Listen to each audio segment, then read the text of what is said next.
Welcome to our channel. If you've decided to close your Robinhood trading account, follow these step-by-step instructions to ensure proper account closure. Step 1. Before closing your account, sell all your stocks, options, and cryptocurrency holdings to convert everything to cash. Step 2.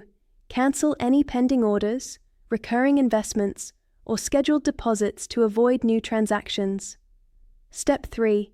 If you have Robinhood Gold, cancel your Gold subscription and wait for the current billing period to end. Step 4. Ensure all transactions have settled completely, which typically takes 1 to 3 business days after selling securities. Step 5. Transfer or withdraw all remaining cash from your Robinhood account to your linked bank account.